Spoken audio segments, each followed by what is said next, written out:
Hey everybody, it's Lou Santiago, and tonight we have another installment of Three Lefts Don't Make a Right. Because we all know that three lefts don't make a right. Am I not correct in that? So today we've got a really cool show. Our guest does a CarCast, that's the name of it, CarCast, with Adam Carolla and Bill Goldberg. He also does a podcast with Aaron Hagar and Brad Fanshaw. And that one is Shift and Steer. So therefore, this guy is a veteran at doing what we're doing now. He's been doing it longer than us, but that's okay because we're going to beat him up a little bit. We're going to see what he's got going on. He's got some really cool Fords, and he's got some really cool foreign cars that he's going to talk about. So Matt DeAndrea is the guy tonight. He's our guest, okay? He does stuff like Barrett Jackson. He hangs out with some people that we know. So we're going to see what's going on in his world and make it happen. So we're going to go to a commercial, and then I'm going to bring John in, and we're going to chat a little bit, and then we're going to bring in Matt. So sit down, hold on, and let's get down to it, because three lefts don't make a right.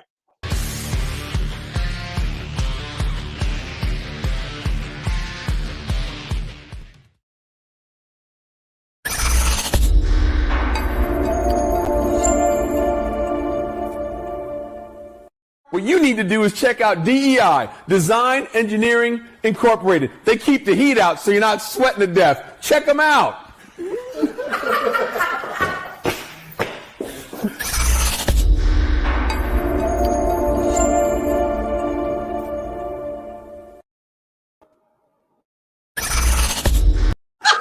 What was that? Really done. Got a little extra at the end. A little extra. What are you doing, man? I don't know. I asked myself that same thing about 5 minutes ago.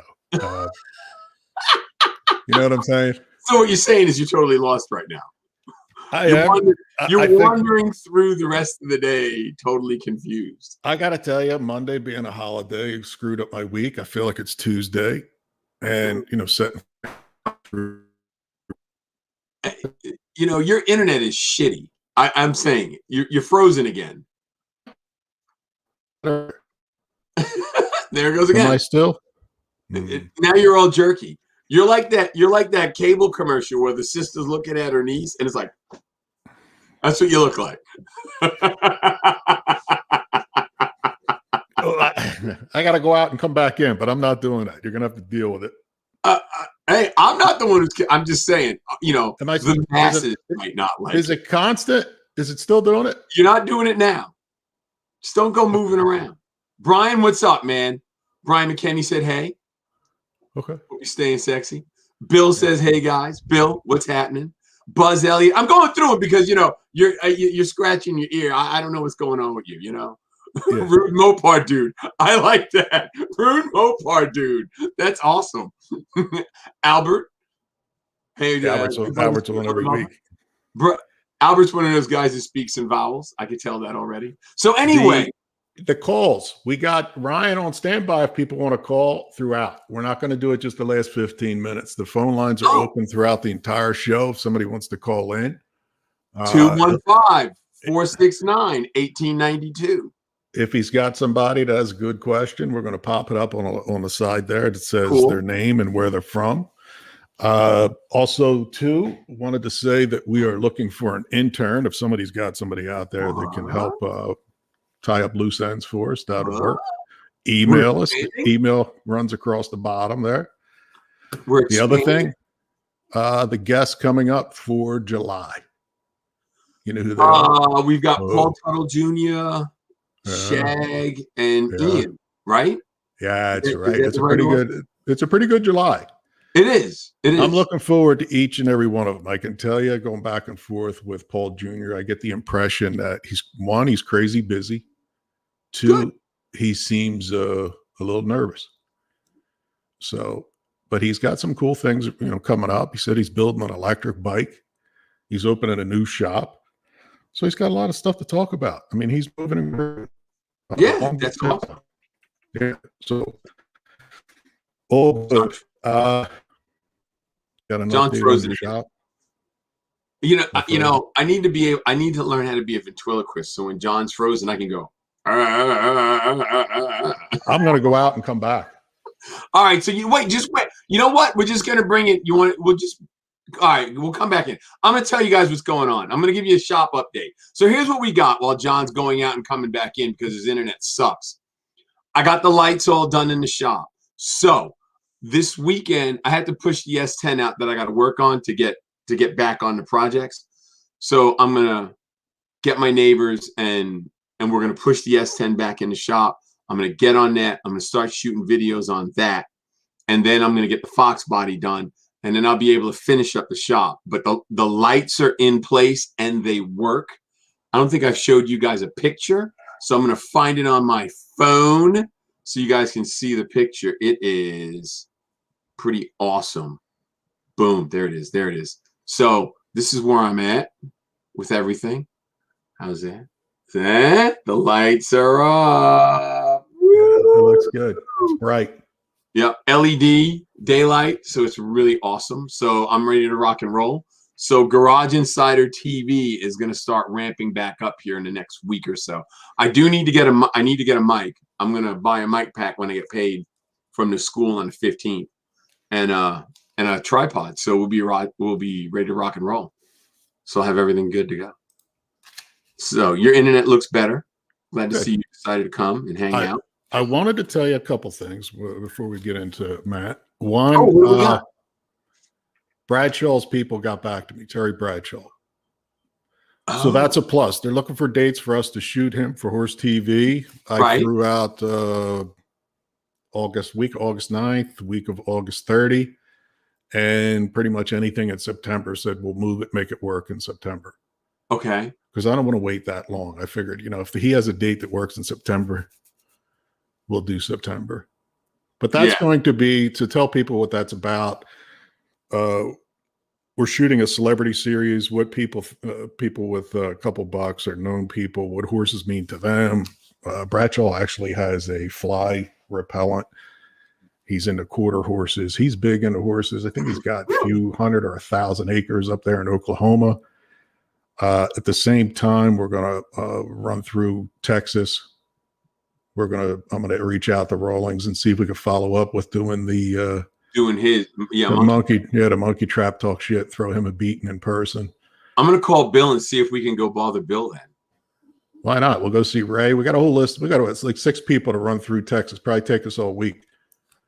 Fine. But, as soon as I hear back on dates, I'll let you know. Let everybody know because the guys behind the cameras here are going with us. Oh. Ryan and Ken are going to also tag up. I figured we'd fly into Dallas because I think it's the only. You're going to drive probably, right? I'll drive. I think Dallas is the only straight through. Yeah, it probably is because that's a busy hub. Yeah. Yeah, get an SUV, run up to Oklahoma, back down to San Antonio, whatever we got to do. But Matt can talk to where he knows. I think he's been to Goldberg's Ranch. We haven't been fortunate enough to do that yet. Yeah, that'd be cool. We'll see if Bill can't do Horse TV, and then we'll ask him if he'll. Well, he already said he'd do 3 lefts, so he said that in the beginning. And remember, I told him that I wanted to wait till we got the phone line because I felt it important that his masses, the fans, would like to call in. I just thought that was important. So now that we got that squared away, I know he'll come on and do this. So I'll reach out to him as soon as you get the dates, and we'll go from there. We'll see if we can't get everything set up. Other thing I wanted to hit you up before we get Matt on, which the media deck 4-3 lefts. You get a chance to take a look at it? I looked at it and it's freaking awesome. Thanks. Got to figure out who you want to send it to. Maybe we can get someone like Pepsi Cola to sponsor us. Throw money at us. Yeah, we finally got to the media deck. I think it's 5 pages or so. Gives you an overview of what we're doing. Yeah. The audience, the whole thing. Yeah. But I think that we're heading in the right direction there. Cool. Yeah, we've had some good guests on, and we got some good ones coming around the corner. We got some good ones for July itself. So, well, and people see me and they're like, "Hey, the show's really good. I like the guests." So it's working. It's one of those things we just got to get it out there. So that's where I think that's where like Spotify will help us and iHeartRadio and all the those places that really do podcasts. I think it would help us. So I say we go for it. Yeah, why not? What do we got to lose? Nothing. Exactly. So emailed, followed up with Leno in an email. Followed up with Helga. I haven't heard back. As soon as I do, I'll let you know. But it'd be cool to get Jay Leno on. it I would know be. Adam did something with him. Maybe Matt can talk about that. Got you. Right? Yeah, we can talk about that. Maybe Sorry, I'm Matt low energy. I took a nap before the show, and I'm still not. I didn't wake up yet. took a nap. Are you old? Dude, I'm still hungover from Sunday. I had family over on Sunday. We were drinking Dude, all it's day long. Wednesday. If you're still hungover, Listen, you clearly had too much blood in your alcohol system. I didn't say I stopped drinking on Sunday. I'm just telling you that I'm still hungover from those days. Oh, but yeah, God, my ass is dragging. You're pathetic. I know. You clearly have not had any kind of military training when it comes to drinking.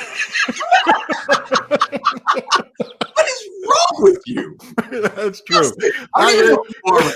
I hear your stories and I'm like, what the huh? I had alcohol poisoning twice because I didn't know how to stop. And I'm not an alcoholic. Back then I wasn't an alcoholic. I was a drunk. And we all know the difference between drunks and alcoholics. You were a pro. You were a pro. Drunks don't go to meetings. Anyway, let's go to commercial. Let's get Matt in here. And remember, if you guys have a question, call. We don't care what it is. I'll tell you how to fix a toaster. I don't care. Whatever your question is, let us know. All right, let's go to a commercial break.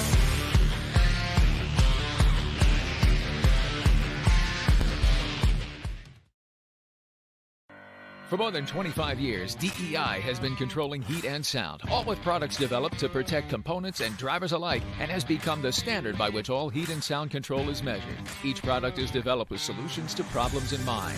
DEI knows when it comes to making and keeping horsepower, heat is the enemy. Innovative technology allows us to develop the highest quality products, quality driven, and that's why the best builders and race teams in the world use DEI.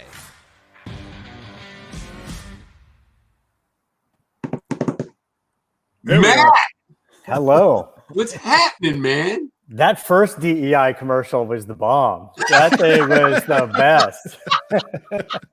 We thought so too. It's why these guys, the way you use it, it's okay. Yeah.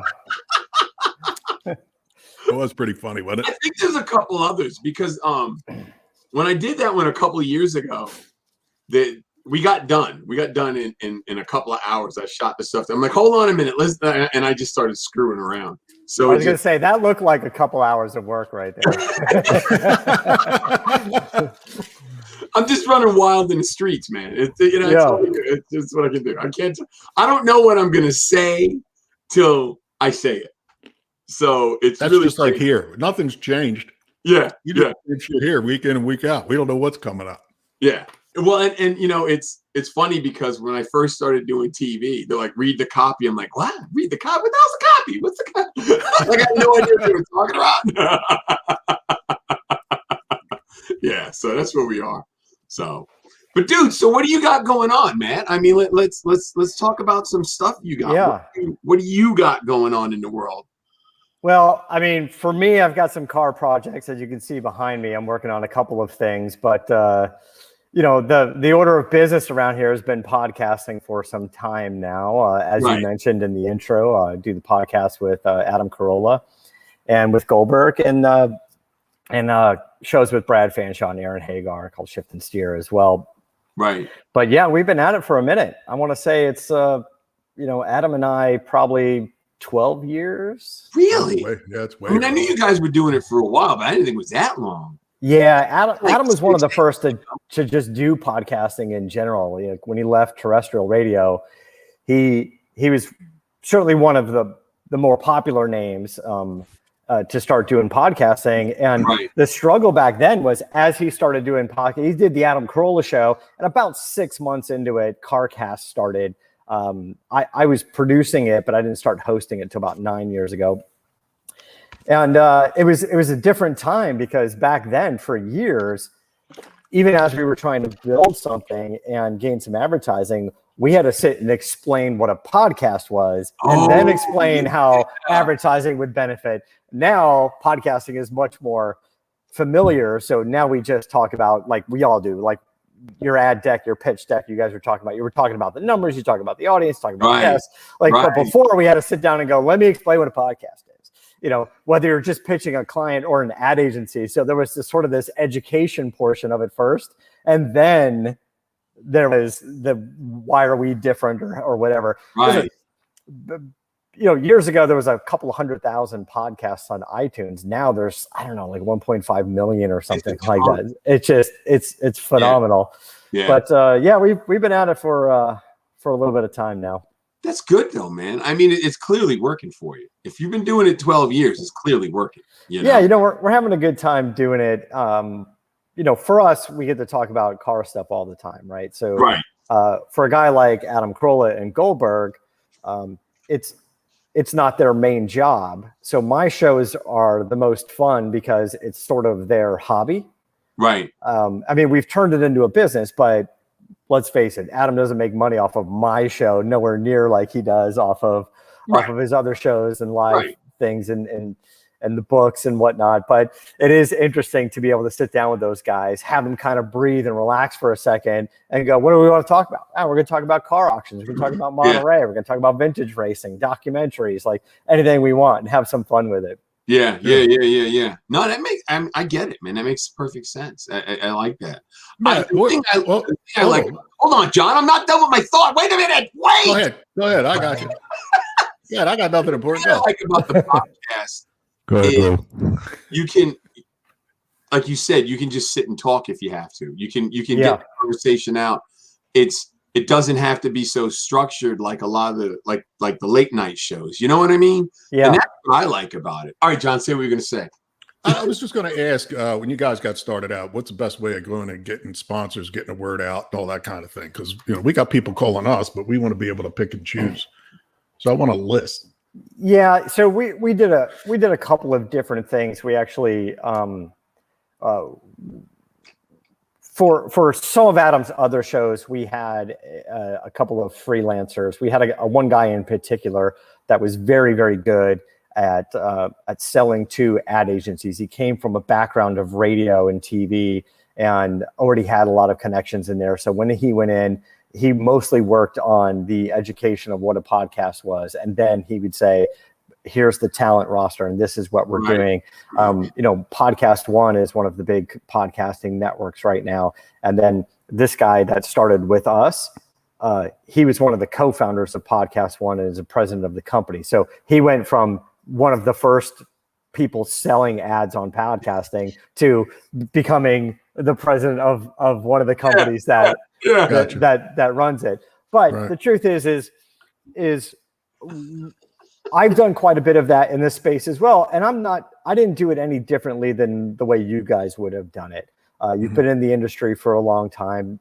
And I just reached out to the relationships we had, good relationships with the aftermarket companies and car companies. And that's it. A lot of it was we kind of sat down and we made a plan. It wasn't quite as, throw it on the wall and see if it sticks as you'd think it would be. There was a little bit of a plan of companies we wanted to target and who we wanted to target and why. Like, were we doing certain events or do we have certain demographics that we felt like we're going to reach their audience? And then we kind of just went and approached them and said, this is what we're doing. We'd like to get you guys involved. How do you feel about that? And kind of work it from there. So. And it's funny because you guys had a plan. Yeah. My idea is let's just call this guy. Let's see what he wants to do. John's like, we need a plan. What do we need a plan? We need structure. We have no structure. Yeah. No structure. It's usually effective. You could at least pretend to be smart on the other end of the phone and go, hey, I got this thing nailed. You're going to love it. And then really everybody knows you probably don't, but they like your confidence. I just tell John, if people start asking me, like, yeah, you got to talk to John. I don't know.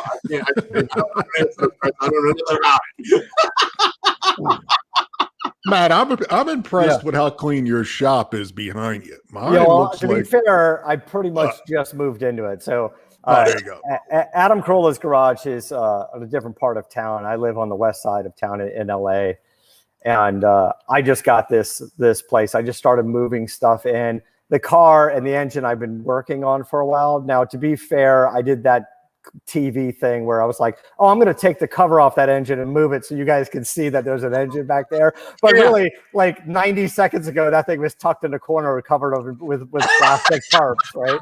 And I was just like, oh, I mean, I'm just going to move it out of the way. If I can get some no-name somebody back there just grinding for sparks to shoot up in the background, I do that all day long for you guys. Exactly. Right? Exactly. Like every scene in every Fast and Furious movie has some sparks in the background, right? When somebody's in the shop. So I would have done that for you guys, but I don't know. By the way, somebody just popped up with a comment and says you need Rich. We actually have to call Rich. I have to call him. Rich was just here a few weeks ago. We've been working with Rich Wadis at Magnaflow for a long time. He's done all of my cars, and he was just here visiting with his crazy Overlander Bison truck, all outfitted, and I had some LEDs and some spots and stuff like that. And I was like, yeah, I'm swapping them out. You take them. And 90 seconds later, he's like, I mounted them in the back of my truck. It's exactly what I needed. Now I can see from upside down. I can see the moon. I can see everything. I can see Elon Musk flying through space with all those lights on his truck. But he's the best, man. You definitely should have Rich. Yeah, Ryan, I like Matt. He's a good guy. It's funny because every year for the last like 5 years, when I go to see him, he always gives me the ID to get, the pass to get into Richard. Yeah. Little world. Yeah. He's got his little hospitality suite. Now this year it's going to be different. It's a very small hospitality suite. It's really, even though we're I guess we're essentially over this COVID thing or getting in that, whatever, we are where we are. I call it the weekend.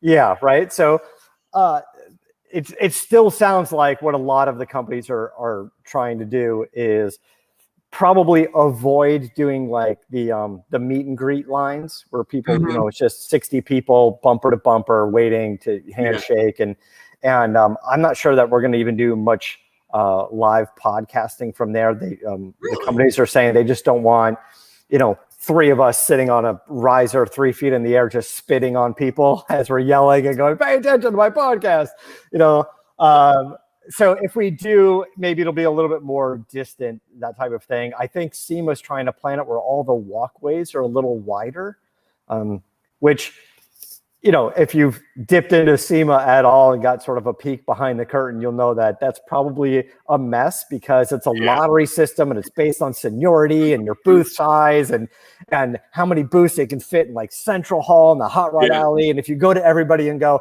hey, everybody's got to knock 3 feet off their booth, people are going to go, yeah, but my booth's at $500,000. I can't knock 3 feet off. Like, it's a mess. It definitely is. The only upside is I don't think the people from overseas are going to be there. So they're going to have the whole section open.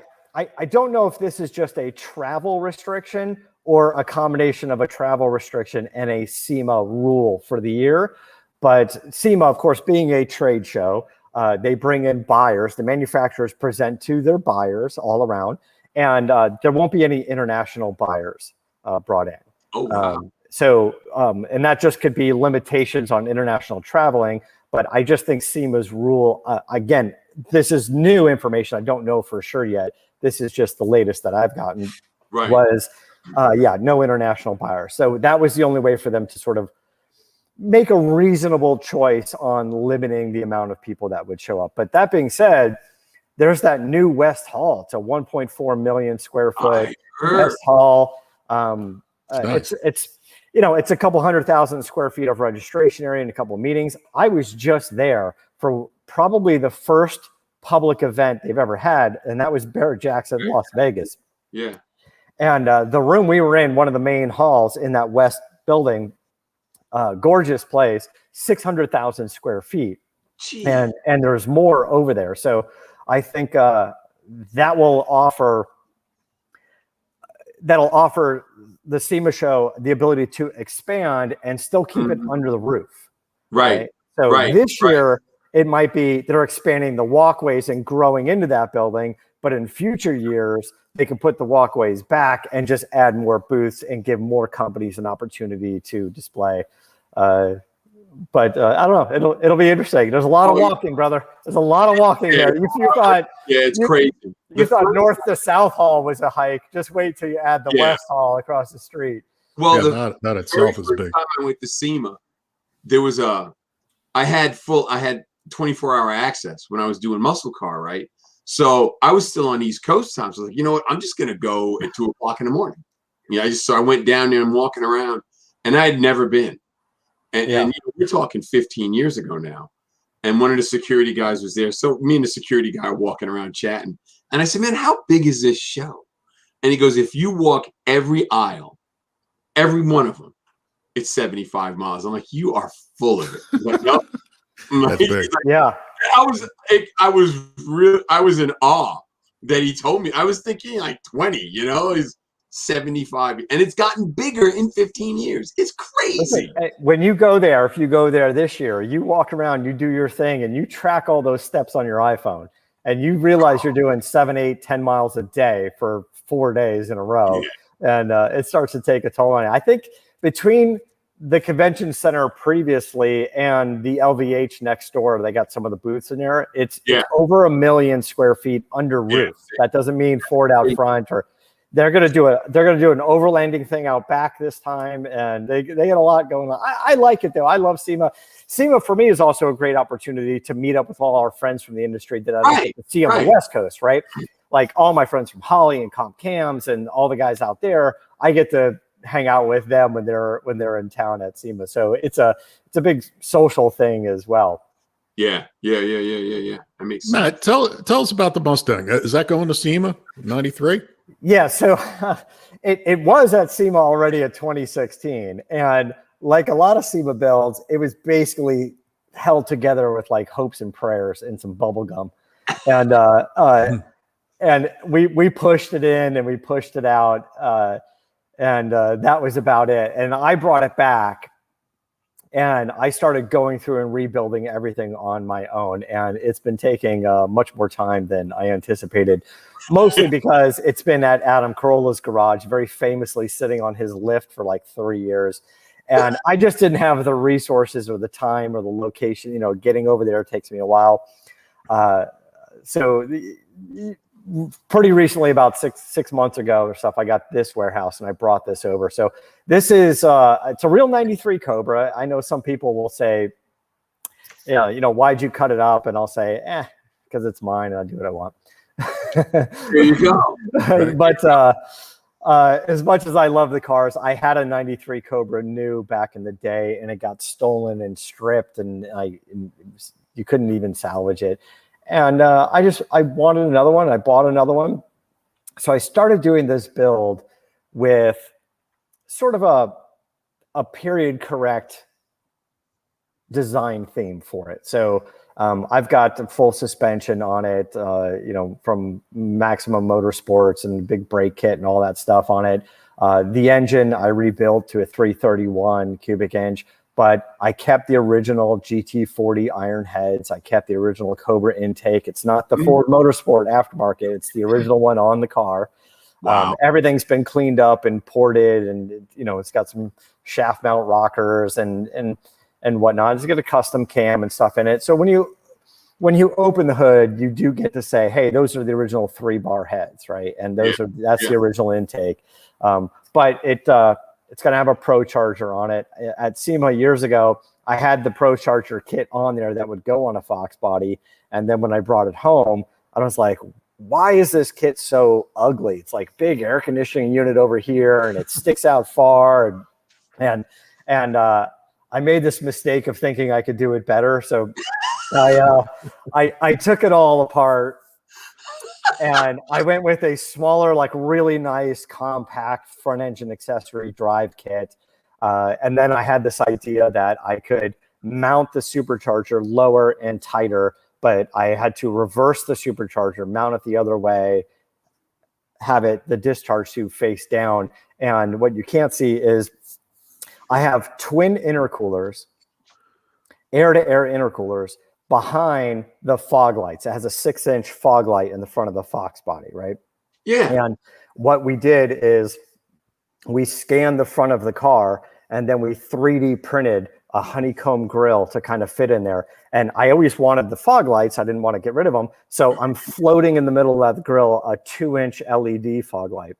Oh, that's cool. And then around it is a honeycomb grill. And that tapers from 6 inches down round to a rectangle piece, and it feeds sort of a ram air to twin air intercoolers. So this is me holding it. The pictures you guys see, that's me holding a mock-up blower. It's a lightweight mock-up blower, and I got some wood mounted to the engine block. And then the other thing I did, just to get super nerdy on you guys, was all of those kits take the supercharger pulley and it moves it so far out into the front of the engine. You got your damper, your accessories, and this giant pulley that's far out. And I never liked the idea of how much stress you would put on the front of the crank. So I wanted to move it all the way in. So my front engine accessories are not modified, but my damper, my basically the balancer in there, I had one custom made with an 8-rib pulley on it. So now my blower will go right off of the damper real close to the crank with the most tension on it. Cool. And to get it the supercharger that close to the engine, you'd have to mount the supercharger basically on top of the shock tower, which is why I ended up turning the blower around, facing the blower pulley toward the firewall, and then it blows down and splits the twin intercoolers. But so now that I've got that kit, I'm developing for this. It takes some 3D scanning and a few things like that to do. That engine that you see behind me is for my 95 Ford Lightning. Similar theory was I'm going to do a small block Ford in there, but it's a 351 instead of 302. What you see back there is an all aluminum Dart 427. And it has their 225 cc heads. And it's going to have a big the F1A 94 Pro charger on it. Good God. So we're, depending on the octane, we're going for between 800 and 1,000 horsepower in a 95 Ford Lightning. It's just going to tear that truck in half. I don't even know why I'm doing it, but it's not going to hook up. It's going to twist up. And it's just, there you go. There's the truck. But I started thinking, well, I've got to custom make the supercharger bracket and that whole system for the car. I'm making it for the truck as well. Slight modification because of the 302. But the way the supercharger mounts is just the 3 bolts on the accessories for the cylinder head. So it'll mount the same. It just, the width will be a little bit different because of the width of the engine. So making the same system for both of them. That's cool. So both are going to SEMA? So yeah, the idea is actually both of these, the truck and the car, have both been at SEMA already. And then I brought them back. I'm redoing them completely. And they're both scheduled to go back to SEMA at some point. I don't think they'll make it this year. Maybe the truck will make it this year. But the car probably the following year.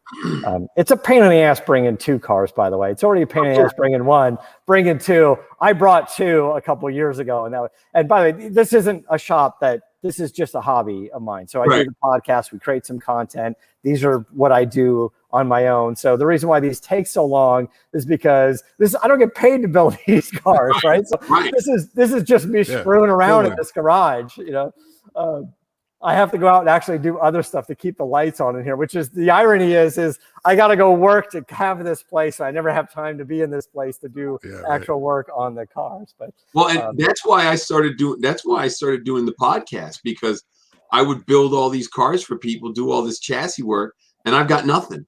So when I left CarFix, I just decided I'm going to do my own thing. I've been wanting to do it forever. So I just said, screw it. And I started doing it. And I'm building my stuff.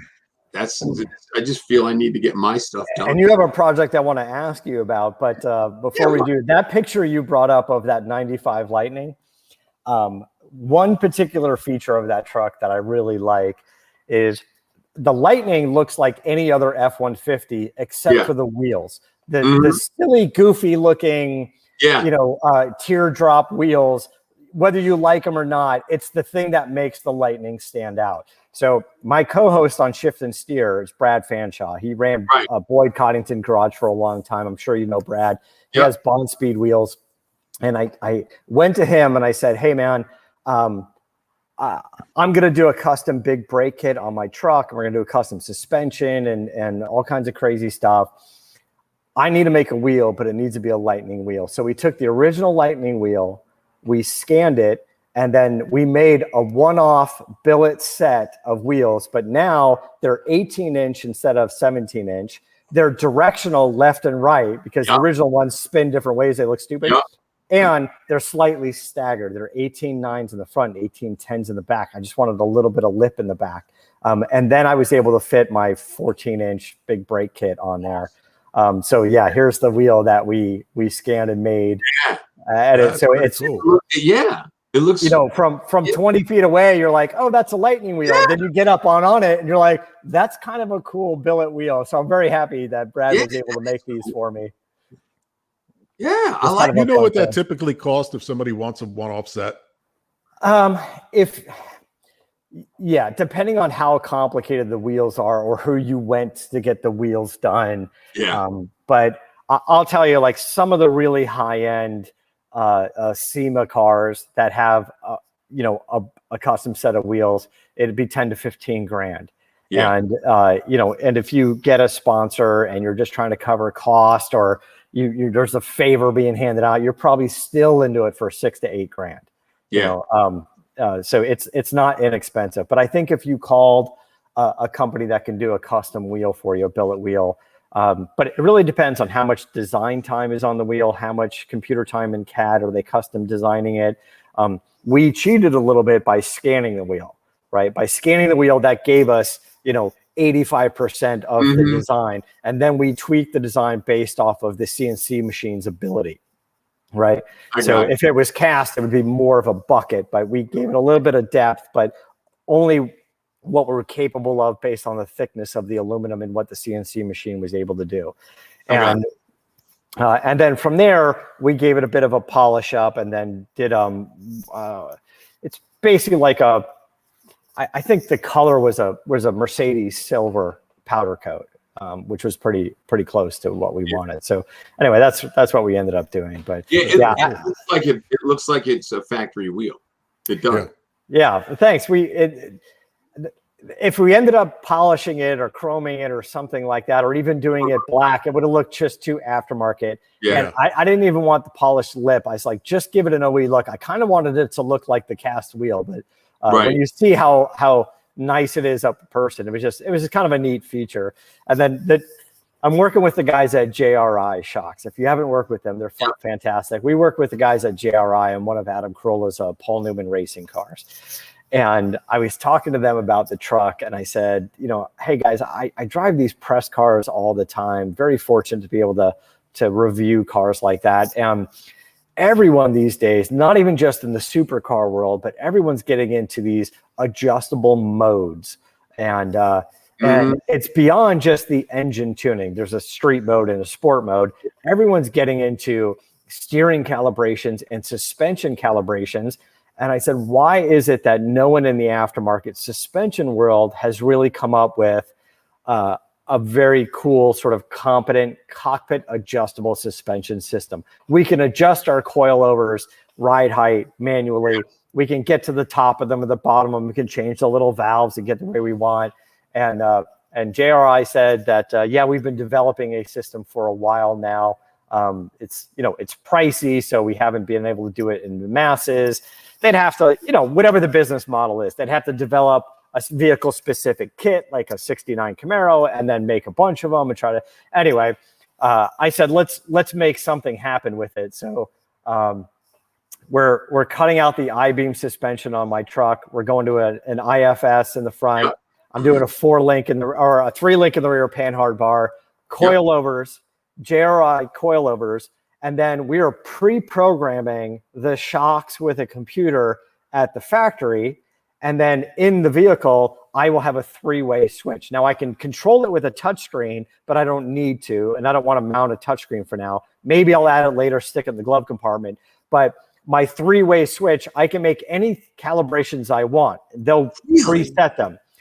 And so I'm putting a switch on the dash that says street mode, comfortable. Right. Track mode, so I can autocross, hit the canyons, and then drag race mode because it's going to have ridiculous horsepower, and I want to be able to move that weight back. Right. And then at some point, if I want to change the calibration of those, I can do it with the touch screen, or I can go back to JRI and go send me a program for it. But I've been driving, I got in a handful of new cars. I ordered the new Mustang Mach 1. I thought that would be a cool car. Right. And the new Mustang's like, oh, there's a drag race mode, and there's a sport mode, and a track mode, and it changes the exhaust sound, and it changes the Magna Ride suspension, and stiffens it up. And I was like, I want that in my truck, right? So I'm trying to get as close as I can to doing that. We can't do it on the Mustang yet. They haven't developed it. We're trying to come up with a way to make it work on that. But for the truck, we can, because it's all custom coilovers. It's not like a strut or a top mount or, so yeah, I will tell you that the suspension on the truck costs way more than what I paid for the truck. But I just think it's going to be kind of a fun little feature to be able to take the thing out and just get a comfortable ride when I want it, and then switch it to drag race mode or track mode or whatever. So, anyways, I'm talking a mile a minute because this is apparently what I do. But you said you had a Fox body. Yes. Tell me about that. I got a friend of mine, Ken. All Ken does is Fox bodies. That's all he does. He does mostly engines. And for years, I did his roll cages and frame connectors and all that stuff.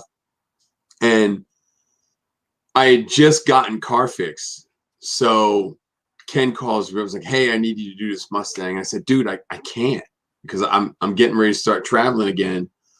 He's like, I don't care. I don't want no one else to do it. So I said, all right. So he brought it over. It's been sitting in my shop for 10 years because I never had time to get to it. So now that I'm going to start doing my podcast, not my podcast, but my build stuff, I got to get his done. But I got the cage all bent up. I got, it's all cut out for the mini tubs. I've already done the rails. You're doing kind of a drag car, kind of a pro street. Yeah. He's doing I think that they're the 325 Mickeys, the drag radials. Yeah. Okay. So I'm jamming them underneath, and I'm just gonna do that. I got to get it done because I need to get it out of there so I can get this other stuff I got done. But I got like I said, the cage is bent up, the frame connectors are in. I usually tie my frame connectors together. I go over the transmission tunnel, so I already got the tubing bent and in place. It's welded. I just got to finish the car. Yeah. So I'm going to start doing that hopefully next week. That's my plan. Okay. I just need to get. Was it a coupe or a hatchback? It's a coupe. It's good. I might have. I've got pictures, but I don't remember where they are. So while I'm talking, I'm just going to sift through the pictures real quick. Yeah. It sounds like a cool project. Here's a thought, because you've been under so many vehicles. So you're talking about subframe connectors.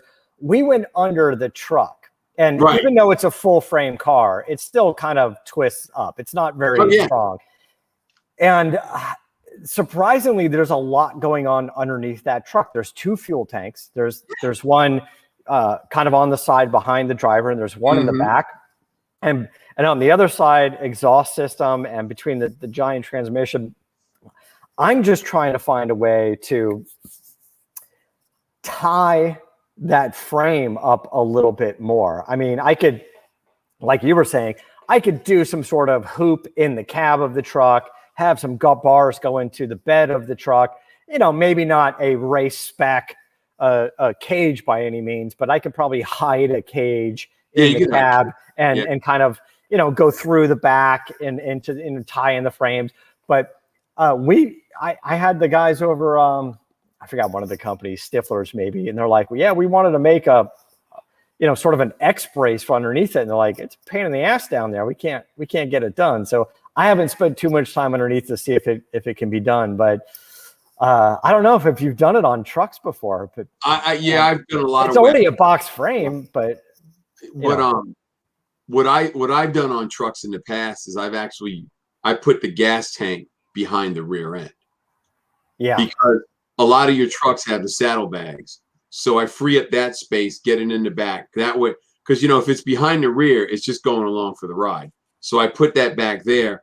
And I've done in the past basically like how like on the 32 Roadsters and all that, they do the bars that come down and then they have the transmission mount and then they go back and it's just lattice work. That's what I do. And I find that works really well. Yeah. And the frame. I find that it just works well. I'll look at it again, there is 2 fuel tanks. There's already one behind the rear, at the very rear of the car. There's a fuel tank there, and then there's the one sort of behind the driver. And just for weight, on the 2 sides of the fuel tank at the very back of the truck underneath the rear bumper, basically, I mounted the battery. I put 2 batteries in just to put a little weight back there. And they kind of hang from underneath the vehicle. But I don't know. I guess I got to go under it again and see if there's something in there I can tie it together. I mean, the safer thing probably would just start in the cab of the truck and probably do some sort of hoop and cage. But we'll see how scared I get when I end up putting all that power in there. Oh yeah, like that, and then and then the transmission cross member. Yeah, like that. That's what I usually do. Yeah. So you go from the frame to the rockers. Yeah. Or I mean, you don't have to necessarily tie into the rockers if you don't want to. But I usually do the rockers in a car. Like the Del Rey I'm getting ready, the Del Rey I'm going to do, the Del Rey wagon. Yeah. I'm actually eliminating it's an X frame. I'm eliminating the middle of the X. And I got 2 pieces that are going to come out, make 90s and go down, and then tie it together with a cross member in the back. So on that one, I'll do into the rocker. It just depends on what I got going on, Yeah. So yeah. All right. That's an interesting idea. Yeah, I'm gonna look at it. But anyway, your projects sound good. Your shop's looking good. Yeah. It's coming together, man. I mean, I'm happy with it. Yeah. I need to expand it. So once I get these 2 cars, then I'm going to build my columns and all that and get on the expansion. Because I've got the slab done, but I want 20 foot of ceiling height so I can build a loft and have storage and have room to put a big rig in it when I need to stretch one, just because I do all kinds of wacky stuff. That's just what I do. Yeah. One of the comments that just popped up said the side tank is inside the frame. Yes, it is. That's what I'm talking about. There's the frame on the outside. The fuel tank is on the inside. And I wanted to X the frame. I wanted to do a cross brace, add other than just the cross member for the transmission. I wanted to add some more. And the problem is the fuel tank's in the way and the exhaust is in the way. But maybe I can come down a little bit. Well, that's why I'm saying you could put an aftermarket tank all the way in the back, still get the gas you need. Yeah. You know what I mean? And then it's in the back and you just freed up that whole side of the rail. Yeah, but then I lose 16 gallons of fuel and I'm going to need it. 1,000 horsepower is going to burn through it. Yeah, it's already burning fuel. You a tank, man. You get someone like Rick's to do you a tank and they'll do it custom and you'll be good to go. Yeah. Because I did a Camaro. You know how on the Camaros, you always see like the bottom of the tank and it's in an angle. The first Camaros, I did a Camaro where I cut the floor out and put a big tank inside. It's half of it was in the trunk, the other half hung down. You couldn't see it from the back of the car, but hell, it was like a 30-gallon tank when I got done. Yeah, you can build it out, and there's plenty of room underneath the back of that truck. I got a truck. I got the bed of a truck. Who needs the bed? I don't need the bed. Just carry fuel.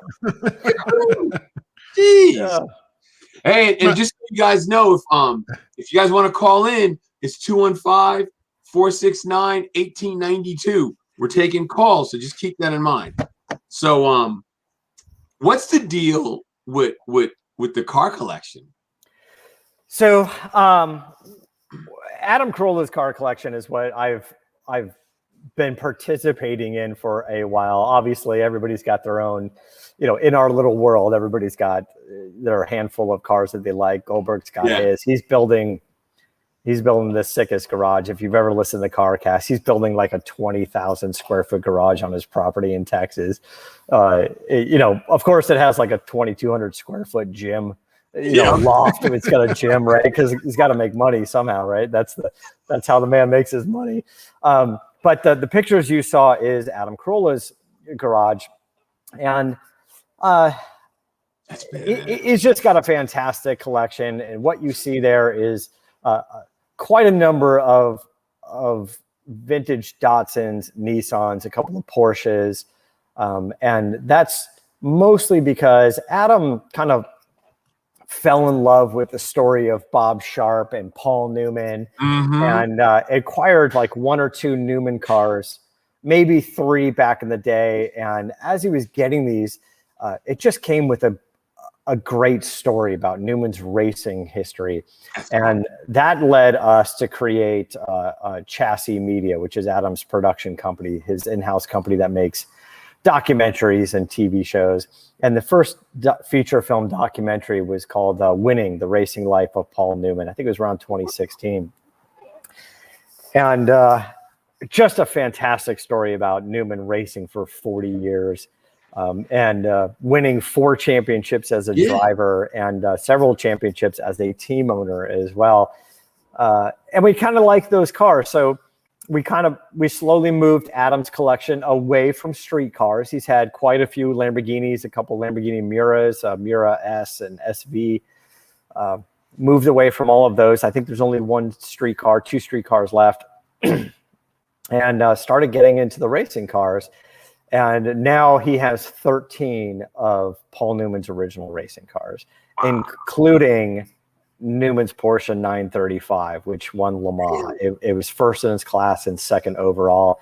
And then that car, that Hawaiian Tropic Porsche 935, very famously became the Apple computer car, the only car Apple ever sponsored, and Bobby Rahal raced it, and it had a fantastic, it's probably the most raced and probably the winningest Porsche 935 ever. Really? We had Bobby Rahal and Graham come over and see it, and Bobby's like, I remember the car, and this is what we did with it, and this is how we drove it, and it was so fast cool. And it was successful. So just a lot of fun being able to help curate that collection and see those cars out there, and kind of get them prepped and have Adam race that car a little bit, which has been good. That Porsche 935, we brought it to the UK, and Adam did the Goodwood Festival of Speed, did the hill climb with it, and then we flew the car back home, with which is pricey, by the way. Yeah. Luckily for us, is it Lord March, or is it? He's a Duke now, or is it? I think Lord March became Duke of Richmond. I don't really know how that goes, but you got promoted. He got promoted, and he was doing a Porsche theme, so he helped out a lot on that. It was more of an invitation to come out than it was an obligation to for us to do that. But it was fantastic to be able to go out there and see that car run up the hill. I think that car is getting a little up in value these days, that we might not be hitting the track with it these days. It's getting up there. It's getting up there for sure. How did you tie up with Adam? How did you guys meet and start working things out? Through a friend. I was working in the technology space, and a friend kind of grew up with Adam. I think went to high school with him, and when Adam was starting the podcasting, I had some free time. They said, do you want to come out and start working on some automotive podcasting? I was like, I don't know what that is. Sure, let's do it. And kind of started from there. And that's how we got things going. It was about 12 years ago. Like I said, I think it was 12 years ago in June. So, we're just kind of working on it since then. We've got a couple of the BRE racing cars. So BRE is Brock Racing Enterprise, Pete Brock. Pete Brock is more famous now because of the Ford v Ferrari movie. He designed the Shelby Daytona Coupe. Back when he was a young designer, he designed the 63 split window Corvette for GM.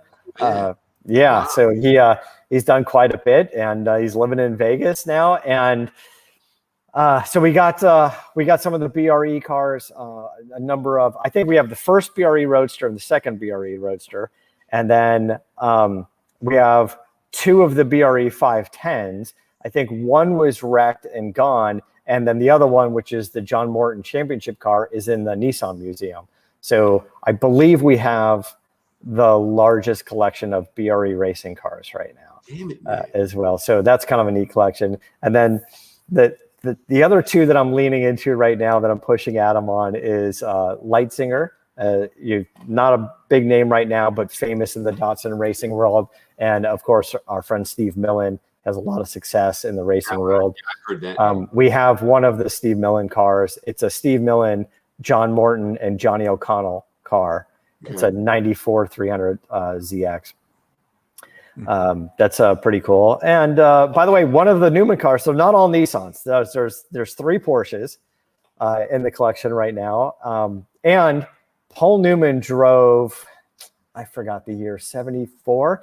It's a Ford Escort, but it's a right-hand drive Escort with a Cosworth engine in it. One of the photos you brought up, it's that blue car front and center. Oh, yes. That's a badass. There. Number that 2. car, that's a right-hand drive Cosworth powered Escort that Newman drove. Wow. And off to the left of that photo, there's a silver and black Triumph. Yep. And for like a year, Newman took a break from racing with Bob Sharp and Nissan. I just think it was a sponsorship issue or something like that. And the silver and black is Paul Newman's personal livery. Really? And he won a championship in that car. That's a championship Triumph right there. And then later it became the Bob Tullius car, which was white with the green wheels. And I think Tullius won a championship in that car as well. So that little Triumph back there is a badass car. No kidding. Yeah, that's got championships under its belt. That one in the background is the Campbell GT pace car. It's just this crazy 70s kind of wide body with the tri-tone stripes on it. It's a fan favorite. People seem to love that car.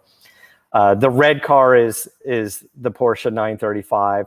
The one in the middle with the big number 2 on it, that's a 74 911S, but it's bodied like an RSR Porsche, and naturally aspirated. And I believe that was a Paul Newman car as well. That's the car that I believe Adam wants to race at Monterey this year. So we're trying to get that thing prepped for Monterey. And then the one behind it, that number 15 car, that's a 2000 Porsche GT3 Cup car. And Newman raced Petit Le Mans in 2000. I believe it rode Atlanta with that car. So that's a cool car as well. What you can't see off to the right is 2 Oldsmobiles. Newman raced a couple of Oldsmobiles. So for the guys that say we don't have anything American, well, we have the Ford Escort. We've got 2 Oldsmobiles as well. So it's getting there. I didn't know he did. I didn't know he raced Oldsmobile. Now, when I think I was in high school, I got to see Newman race at Lime Rock in Connecticut. Oh yeah. Yeah. I got. And that's his favorite track. So he's fast around that track. Yeah, my neighbor down the street, Mr. Allen. Mr. Allen was a Volvo guy. He worked for Volvo, opened up his own shop and all that stuff. And he was my introduction to road racing, because I had never been to a road race before.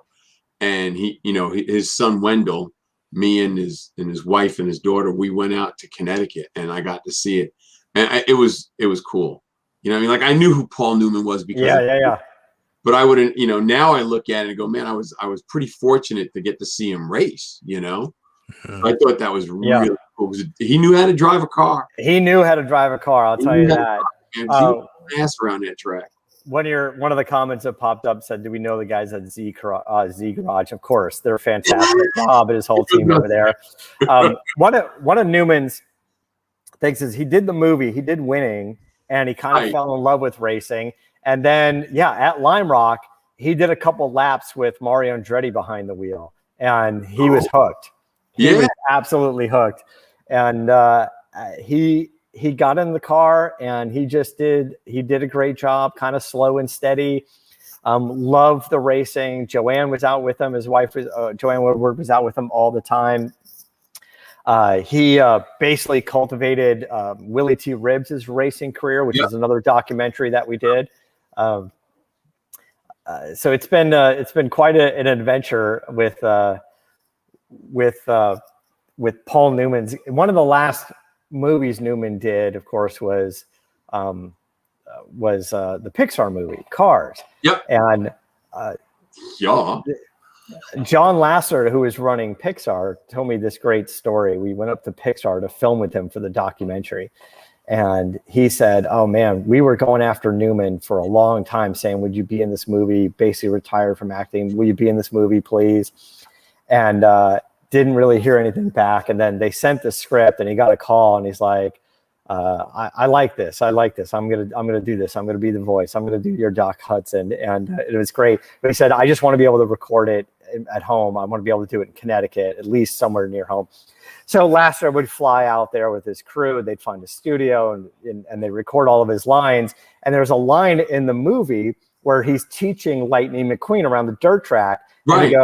And he goes, listen, son, he goes, to turn left, you got to turn right. Because as he's sliding and he's doing that.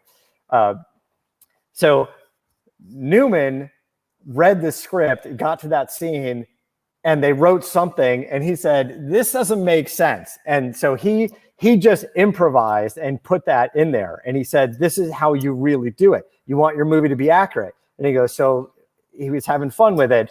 And they went back and they rewrote the script. They came back and they're like, will you do it again just the way you said? And because he was basically just creating that character and making it authentic. And I think later, even though it was an animated film, they said it was one of the most accurate, like, racing films out there, which is fun. And they took a lot of pride in doing that. Newman took a lot of pride in doing that. Pixar did as well. And they make great movies, but just a fun story of Newman going, I'm retired from acting, but this is racing and this is fun. And I do like that. So it's just a great story with Newman. That's why we ended up doing the film and collecting the cars and stuff. So we've got a bunch of the films. There's Winning the Racing Life of Paul Newman. There's the 24-Hour War, which is Ford versus Ferrari at Le Mans. Sort of the Ford v Ferrari feature film. We basically did the documentary version of that before that came out. We did Shelby American, which is the Shelby story, working with the Shelby family, of course. And Willie T. Ribbs. It's called Uppity, the Willie T. Ribbs story. I think the Newman film is on chassis.com, CHASSY, and it's going to be on our Pluto channel, Pluto TV. I think we have channel 687. And all of their films are going to be up there now. We just announced today, so you guys are going to get this as well, that we are doing a Dan Gurney doc. And really, we have Dan was very kind to give us interviews over the years for all of the other docs that we have, and we have additional footage. So I believe we have, from about 4 years ago, probably the last video interview of Dan Gurney that anybody probably has. And Adam was able to sit down and spend some time with him at his shop and see, everything that he's got there. So we have a Dan Gurney doc coming out. That's cool. And I believe this is a little less us, but this is just part of some of the deal making, is Showtime is going to be doing a scripted original series about Willie T. Ribbs. And really, if you're a fan of Billions, one of my favorite shows on Showtime, the showrunners of Billions, Brian Koppelman and his partner, we've had a lot of conversations with them. I've only talked to Brian for car stuff for fun, but really it's Adam putting this together. He got Brian involved, and Showtime said yes, and they're working on the script for. And then if you don't even need to dramatize for TV Willie's life. You could just straight up take it out of his mouth, and you will have the most epic TV series out there. But it is nice to see that. Hopefully that'll come out. I don't know how long. It's a year. I got a note said you had to run at 9, but before you jet, because we're going at 9. We got to do Let's talk about Bravago, where to get it, that type of thing, and then where to find you. People are looking for you in the podcast and all that, and then we got to jet. Yeah, thanks. I appreciate that. Bravago is a new hard seltzer brand that we have out. We did a launch event at the Barrett-Jackson Las Vegas to see if anybody would like it. It turns out everybody really liked it. So we're very proud of that. We will be at drinkbravago.com where you'll be able to sign up and just kind of get updates on events and where you could be able to get it. We should have some online sales happening soon. And then it's mostly a spring and summer drink. So over the course of the next few months, leading into next year, we're ramping up all of our distribution network. But it's really great stuff. I think you guys will dig it. Who are your partners? I actually had the Sucker Punch at Barrett Jackson. It was you did? Good. Yeah, it was good. I was surprised because I didn't think that, no matter what, I was into that, but it was good. It was actually refreshing and light. Yeah, I appreciate that. Thank you. We tried everybody.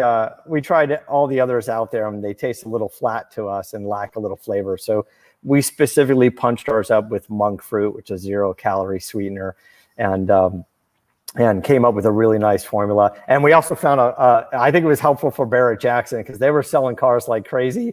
And there was a few people there going, I want vodka sodas, but I want vanilla orange cream vodka soda. So they were buying our Sweet Freak and our Sucker Punch, and they were spiking it with their vodka. And I think Craig Jackson was selling cars. But this is an idea that I put together, and then I wanted to do it with friends of mine. So I talked to Adam and Goldberg and a couple friends, and those are my guys. Those are the team that help invest and launch this company. I got Adam Carolla, I got Bill Goldberg, I got Aaron Shelby and Sean Shelby, very famously Carol's grandson, as well. And so it's been fun to launch that project with those guys. So hopefully we'll hear more soon. And then I'm at Motorator on social media, pretty much everywhere, Instagram, and you can just find me there. That'll work. All right. Well, Matt, go do what you got to do. Sorry. Thank you, sir. Thanks, Matt. I wasn't paying attention. So that was awesome. Somebody asked, it was T. Himman, I think THMAN. He asked if Newman did some off-road stuff. I think he did. But we'll get an answer to that. We'll reach out to Matt and just make sure of that. But we ran out of time. Sorry we didn't get Vin Diesel, but maybe next time.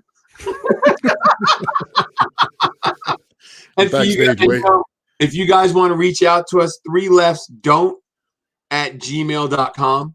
So that's our email address. And don't forget, we have the phone number. You guys can always call in.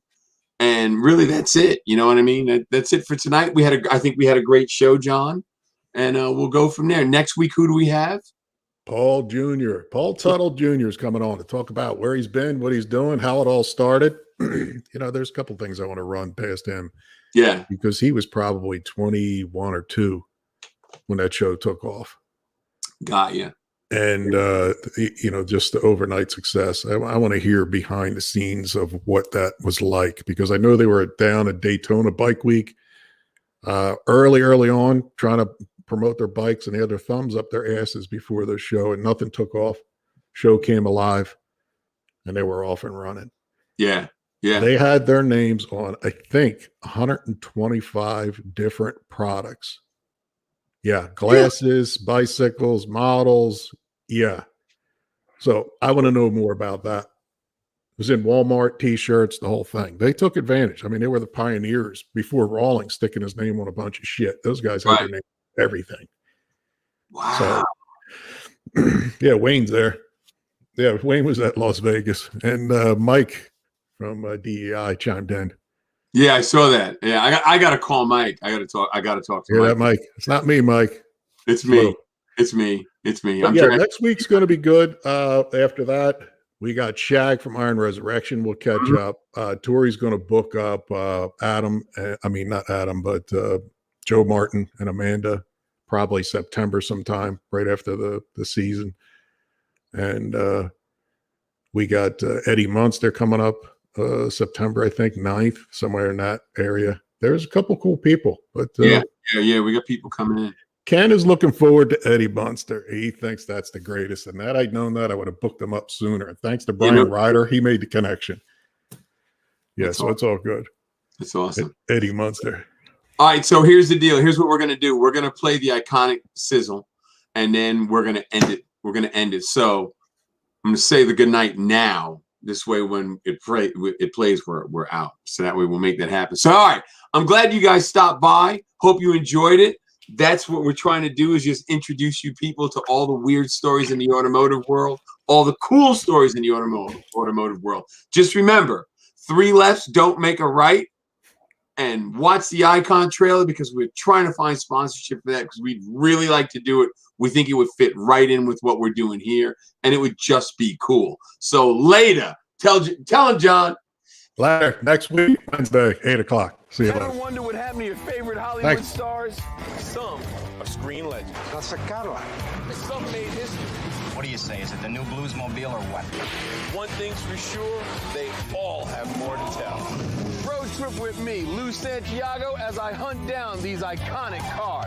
The car's actually stolen. My kids said, Dad, you're not going to believe what's over here. And take you behind the scenes to get the story behind the story. I'm gonna have the car do the same thing. Pow, bang, wow. From the designers who built them, the stars that drove them, and the lucky motherfuckers who stumbled across them.